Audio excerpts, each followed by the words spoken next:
नमस्कार श्रोताओं, एक बार फिर से स्वागत करता हूं आप सभी का कुमार कहानी चैनल में तहे दिल से। एक बार फिर से हाजिर हूं मैं आप सभी के सामने एक अनोखी आपबीती लेकर। कहानी का नाम है प्रेत योनि से मुक्ति। तो आप सभी अपने ग्रह का वह शांत स्थान ढूंढ लीजिए जहां पर आपका कहानी का सस्पेंस टूट ना सके, ताकि हम आपको अच्छे से सुना पाए और आप कहानी का लुत्फ उठा पाए। शर्मा जी, मैं प्रेत योनि से मुक्ति चाहती हूं। पिछले 80 वर्षों से मैं इस नारकीय योनि में भटक रही हूं। तुम्हारा नाम क्या है? चंपा चमेली। नाम सुनकर मैंने ध्यान से उस युवती की ओर देखा। मझोला कद, हल्का जैतूनी रंग, बड़ी बड़ी आंखें और अजंता स्टाइल में बंधे हुए चमकदार लंबे काले बाल। उसके तराशे हुए चेहरे से बच्चों का सा भोलापन टपकता था। सांचे से ढले हुए से उसके जिस्म को देखकर बरबस मशहूर मूर्तिकार माइकल एंजेलो की बनाई हुई सौंदर्य की देवी वीनस की मूर्ति की याद आ जाती थी। गुलाबी रंग की बनारसी साड़ी में लिपटी वह किसी देवी की भांति दिखाई दे रही थी। सहसा हवा के झोंके से फट से खिड़की का पल्ला खुल गया और पानी की बौछार मेरे ऊपर आ पड़ी। मेरी नींद खुल गई। उठकर मैंने बत्ती जलाई, घड़ी की ओर देखा। 1:35। हे मां, कैसा सपना था! वह कौन थी जो मुझसे प्रेत मुक्ति की याचना कर रही थी? बाहर तेज बारिश हो रही थी। नींद उचट गई थी, इसलिए फिर नहीं सो सका। सपने के ही बारे में सोचते विचारते कब रात गुजर गई पता ही न चला। रह रहकर आंखों के सामने चंपा चमेली का खूबसूरत चेहरा थिरक उठता था। कितनी सुंदर थी वह! कई दिनों तक उसकी सूरत याद आती रही, फिर धीरे धीरे सब कुछ भूल गया। कमरे में जल रहे शमादान की पीली लौ से नजर हटाकर मैं खिड़की के बाहर साए साए करते अंधेरे में दरख्तों की ओर आंखें फाड़े देखता रहा। वातावरण को झकझोरती हुई बाहर की तीखी बर्फीली हवा एकाएक कमरे में फैल गई। शमादान की पीली लौ कांपी दरवाजे और खिड़कियों के पर्दे भी फड़फड़ा उठे, फिर थमकर हौले हौले लहराने लगे। मैंने आहिस्ते से पूछा, इस हवेली का मालिक कौन था? विपिन राय चौधरी, परेश बाबू बोले। पश्चिम बंगाल के जमींदार थे। उन्हें मरे एक लंबा अरसा बीत गया, करीब 80 वर्ष। छोड़ेगी। विपिन जब काफी रोइये गिड़गिड़ाए तो भट्टाचार्य ने इसी हवेली में एक तांत्रिक अनुष्ठान का आयोजन किया, मगर वह सफल नहीं हो सके। जब तक अनुष्ठान होता रहा तब तक मलमूत्र की वर्षा होती रही। भट्टाचार्य महाशय असफल होकर चले गए तो विपिन के सेक्रेटरी ने कामरूप कामाख्या के प्रसिद्ध अघोरी तांत्रिक सदानंद अवधूत को बुलाया, मगर वे भी कुछ ही दिन में भाग खड़े हुए। इसी प्रकार कई तांत्रिक आए और असफल होकर चले गए। कोई उन प्रेतात्माओं से विपिन की रक्षा न कर सका। आखिर एक दिन पागलों की तरह चिल्लाते दौड़ते घिघियाते हुए विपिन ने उसी कदम्ब के पेड़ के नीचे गिरकर दम तोड़ दिया, और तभी से शुरू हुआ यह अभिशाप। चंपा चमेली की अमानुषिक हत्या ने विपिन राय चौधरी का वंश उजाड़ दिया। राय चौधरी खानदान में एक के बाद एक लोग मरते गए। मुझसे पहले जिसने यह हवेली खरीदी थी उसकी भी मौत उसी प्रकार हुई थी। मैंने सोचते हुए पूछा, कैसे होती थी मौत? 2 दिन पहले पागलपन के लक्षण प्रकट होते, उसके बाद देह से एक विशेष प्रकार की दुर्गंध निकलने लगती और आदमी मर जाता। आपके परिवार के साथ भी ऐसा ही हुआ था? जी हां। आपको यह सारी कथा किससे मालूम हुई? इस हवेली के चौकीदार से। पिछले महीने उसकी भी मृत्यु हो गई। उसकी मौत कैसे हुई? जैसे इस हवेली में दूसरे लोगों की हुई थी। मैं चंपा चमेली और उसके प्रेमी की अतृप्त आत्मा के संबंध में सोचने लगा। रामापद भट्टाचार्य और सदानंद अवधूत का नाम सुना था। वे बड़े ऊंचे तांत्रिक थे। उन दोनों साधकों में दुर्लभ और विलक्षण तांत्रिक शक्ति थी। फिर भी वे नर्तकी की प्रेतात्मा के अभिशाप से इस हवेली को मुक्त नहीं कर सके और न विपिन को बचा सके। आश्चर्य की बात थी। दीवान खाने से निकलकर मैं बाहर बरामदे में आ गया। बारिश और भी तेज हो गई थी। रात खिसकती जा रही थी। चारों ओर फैले अजीब से सन्नाटे में झींगुरों की आवाज गूंज रही थी। तभी मेरी नजर अंधेरे में खड़े कदम्ब के पेड़ की ओर चली गई। वह अब भी हरा भरा था। उसी के तले खड़ा होकर उस दिन चंपा चमेली का प्रेमी इंतजार करता रहा होगा। अभी मैं सोच ही रहा था कि एकाएक मुझे कदम्ब के आसपास पायल और घुंघरुओं की आवाज सुनाई पड़ी। अंधेरे में आंखें गड़ाकर ध्यान से उधर देखने लगा। स्पष्ट रूप से मुझे वहां दो काली छायाएं 80 वर्ष उनके जीवन और रहन सहन के बारे में आपको कुछ है मालूम है?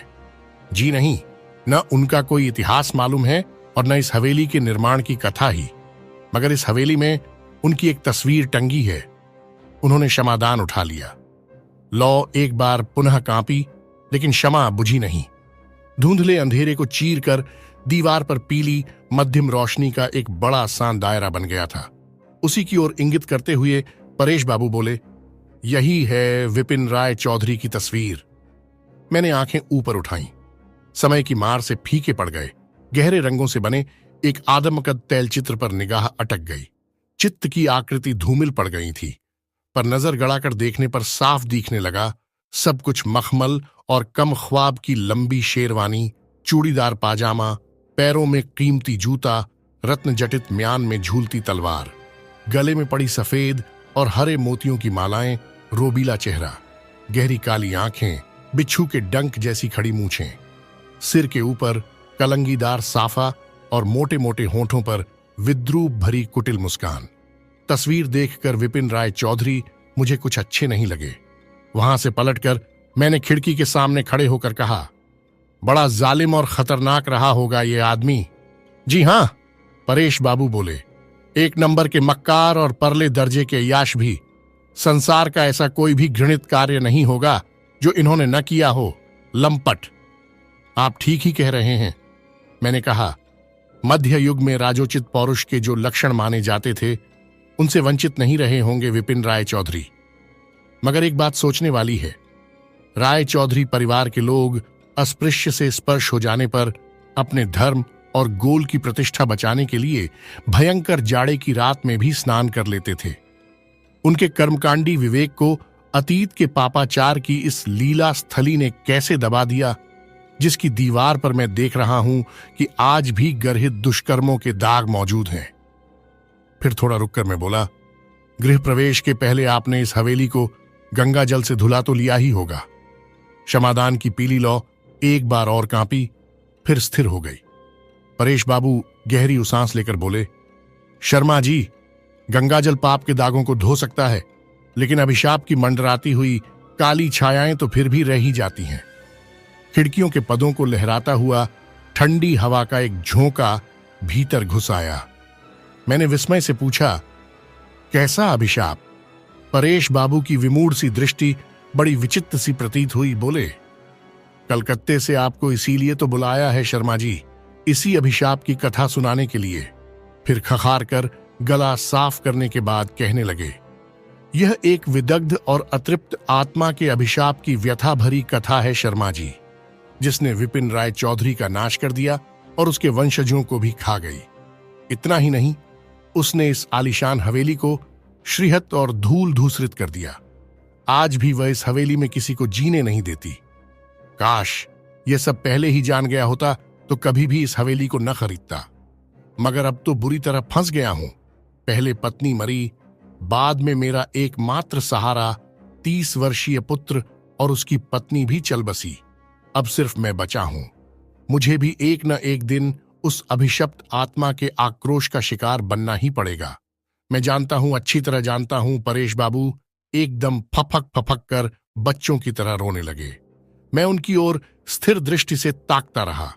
परेश बाबू से मेरा घनिष्ठ परिचय था। वह चाय बागान के मैनेजर थे।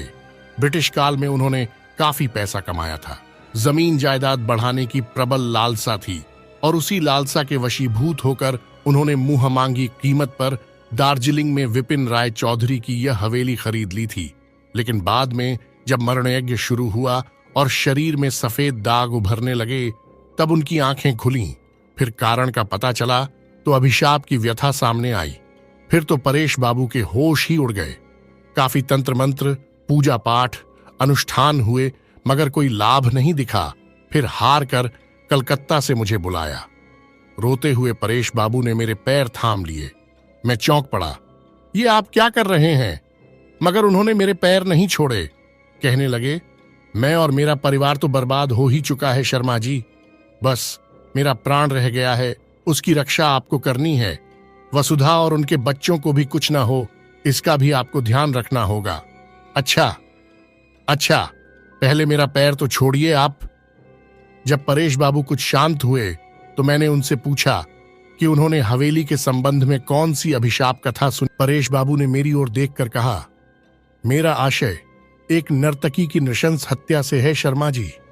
वह आज से 80 वर्ष पूर्व विपिन राय चौधरी की प्रबल वासना और क्रोध का शिकार बनी थी। थोड़ा विस्तार से मुझे सब बतलाइए परेश बाबू, तभी मैं आपकी सहायता कर सकूंगा। खिड़कियों के शीशों से पानी की बौछार टकरा रही थी। निविड़ रात्रि की नीरवता के बीच अंधेरे की गहरी काली तहों में ढके काफी दूर तक फैले घने जंगल के पेड़ों की कैद में सिसकारती, सिर पटकती हवा के हाहाकार के मध्य पुरातन काल में बनी उस विशाल कोठी के उस अंधेरे कमरे में बैठे परेश बाबू विचित्र स्वर में एक नर्तकी की अतृप्त आत्मा के अभिशाप की दारुण कथा सुनाने लगे। बोले, अब तो कुछ भी शेष नहीं है शर्मा जी, सब कुछ अतीत के गर्भ में समा गया। केवल एक दारुण स्मृति भर बची रह गई है। किसी जमाने में यह बड़ी आलीशान हवेली थी। विपिन राय चौधरी के प्रताप से हर समय जगमग करती रहती थी।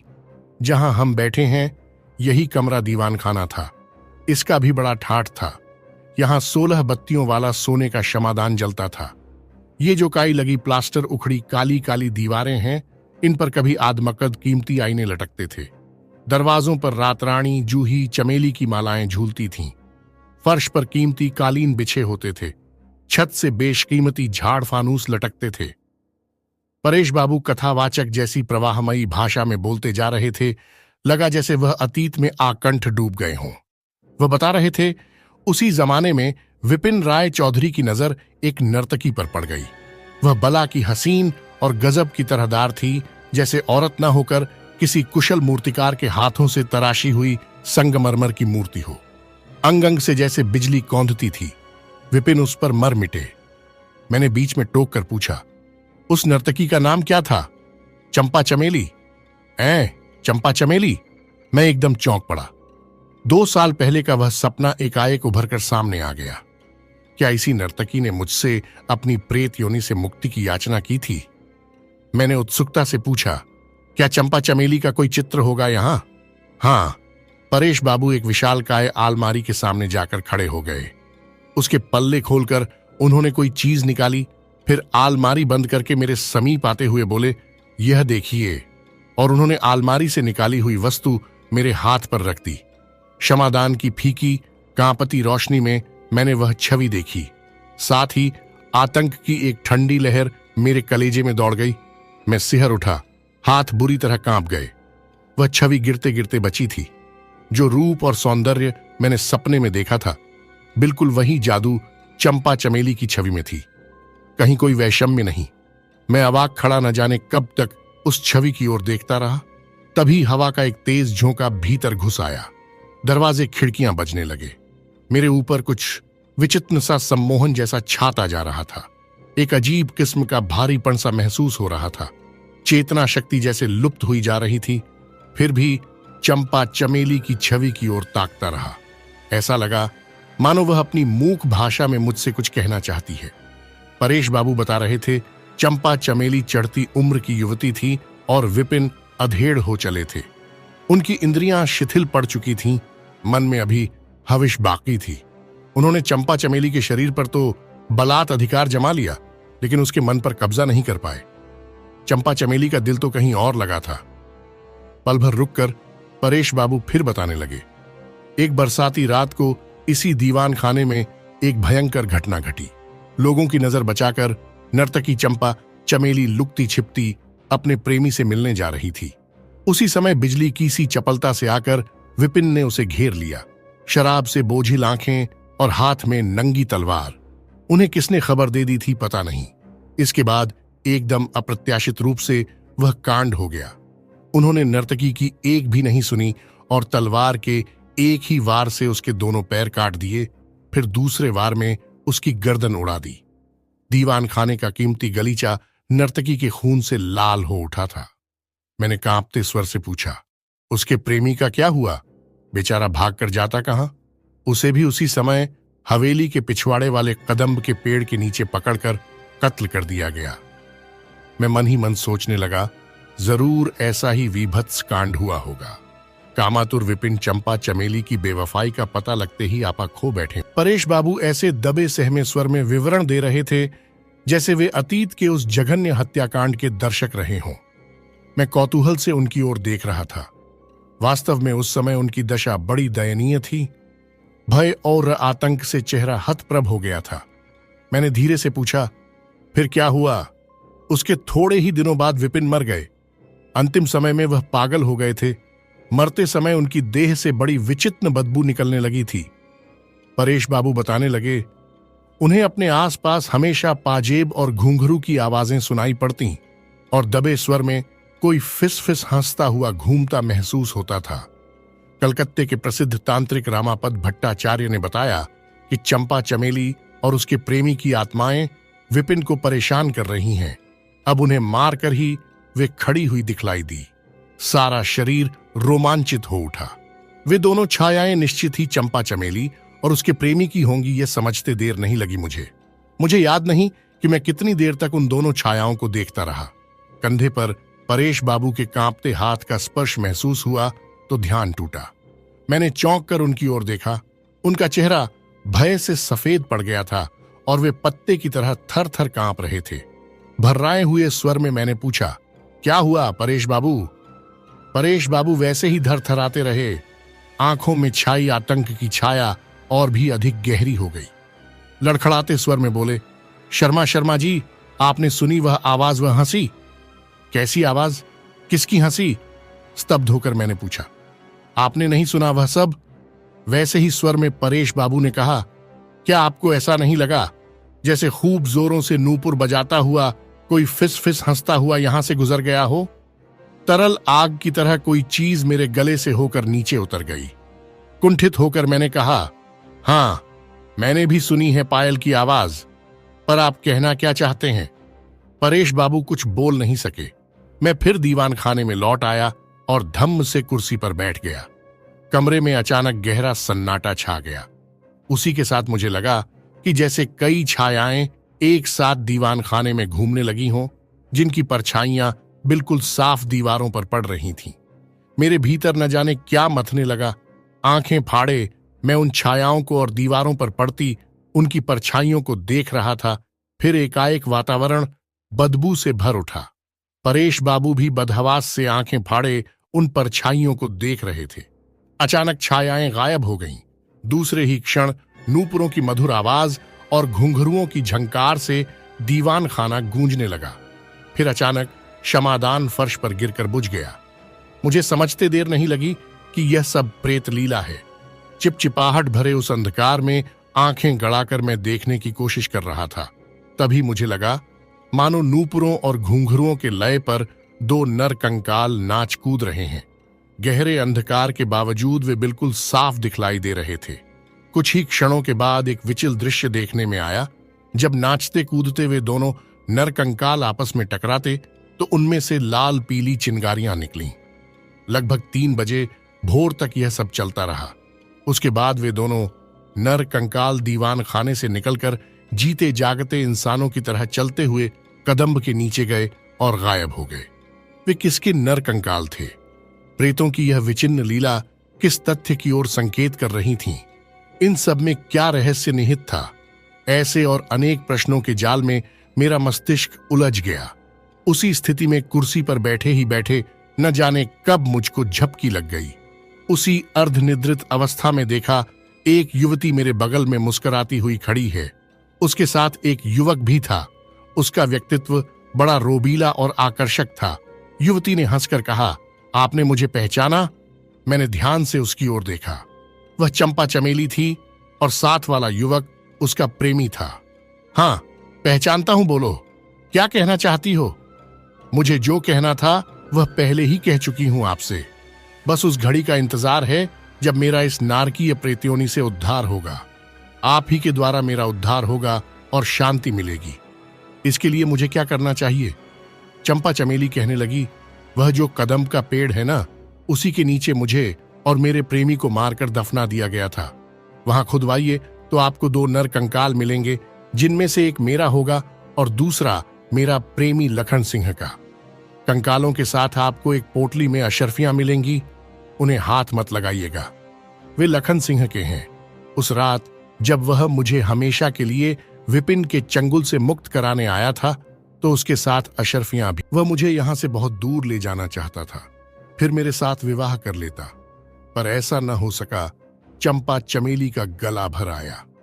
किसी प्रकार अपने को संयत करके वह बोली, आप दोनों कंकालों को निकालकर हिंदू रीति से जला दें और राख को काशी में प्रवाहित कर दें।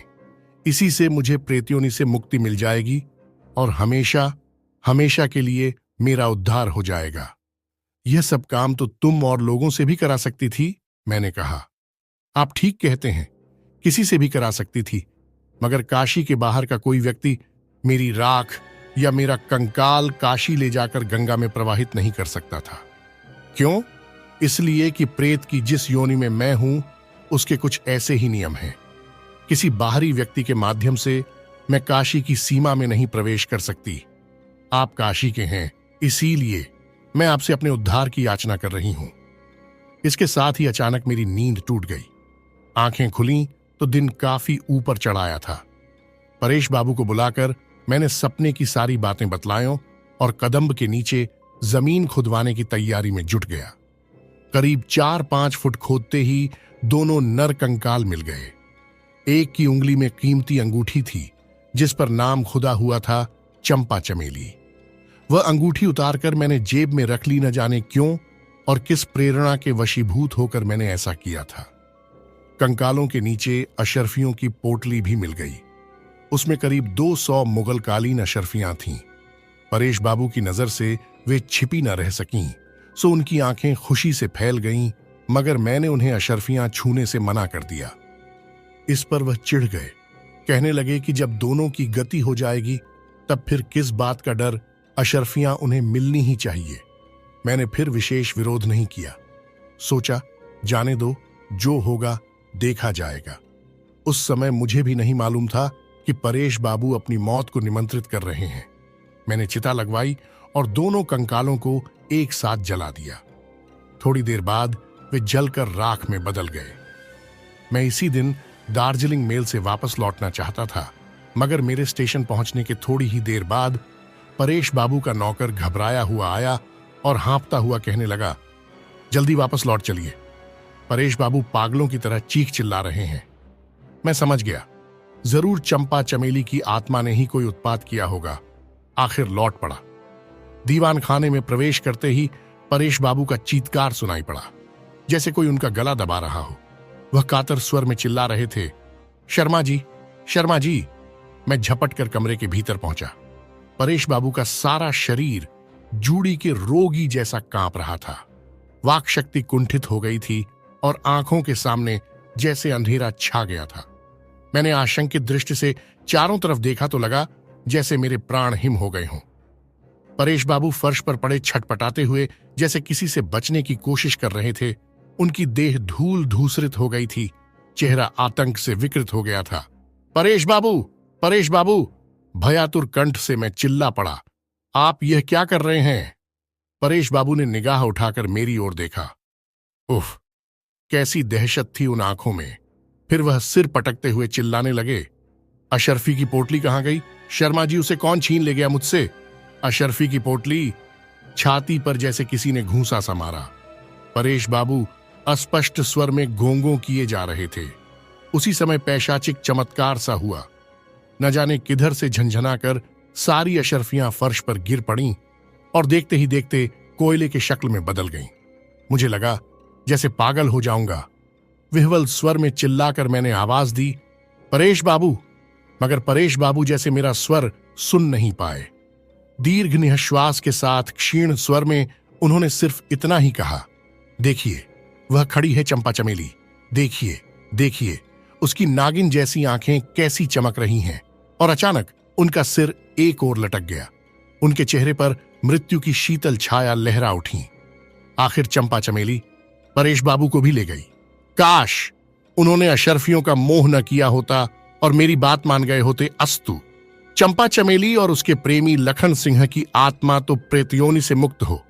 गर्मी मगर ध्वस्त परिवेश में खड़ी अतीत की यादों को दोहराती विपिन राय चौधरी की उस हवेली की जीर्ण शीर्ण दीवारों पर सिर पटकती हुई परेश बाबू की आत्मा आज भी वहीं भटक रही है। दार्जिलिंग शहर के बाहर सिलीगुड़ी रोड के किनारे सुनसान इलाके में खड़ी उस हवेली की ओर लोग बाग दिन में भी जाने से कतरा। अब तो वह हवेली भूतही कोठी के नाम से प्रसिद्ध हो चुकी है। इन सारी घटनाओं को घंटे एक लंबा अरसा गुजर चुका है, मगर चंपा चमेली की वह कीमती अंगूठी आज भी मेरे पास पड़ी है। मैं उसे बड़े हिफाजत से रखे हुए हैं। मुझे विश्वास है कि एक न एक दिन उसे लेने के लिए चंपा चमेली जरूर आएगी, क्योंकि उसने एक रात मुझसे सपने में कहा था, पंडित जी, उस अंगूठी को अपने पास रखने के लिए मैंने ही आपको प्रेरणा दी थी। उसे हिफाजत से रखे रहिए, जब कभी फिर जन्म लूंगी तो आकर अपनी अंगूठी वापस ले जाऊंगी। मैं जब भी वह अंगूठी देखता हूं, चंपा चमेली के वे वाक्य याद हो आते हैं और उसी के साथ मानस पटल पर उभर आता है चंपा चमेली का अपरूप रूप भी। मित्रों, कैसी लगी कहानी? हमें जरूर बताएं कमेंट बॉक्स में आप कहां और किस राज्य से हैं, तो उसका नाम जरूर कमेंट में टाइप करें ताकि हम आपका नाम ले सके। जो श्रोत हमारे चैनल पर नए हैं, कृपया चैनल को सब्सक्राइब करना ना भूलें और घंटी को दबा के रखें, ताकि जैसे ही हम रोमांचक कथा कहानी, धारावाहिक सच्ची घटना पर आधारित जो भी वीडियो डालें, आपको नोटिफिकेशन मिल सके। तो मिलते हैं एक नई कथा के साथ, जो एक बहुत ही घातक घटना पर आधारित है। तब तक के लिए नमस्कार, धन्यवाद, हमें इजाजत दें।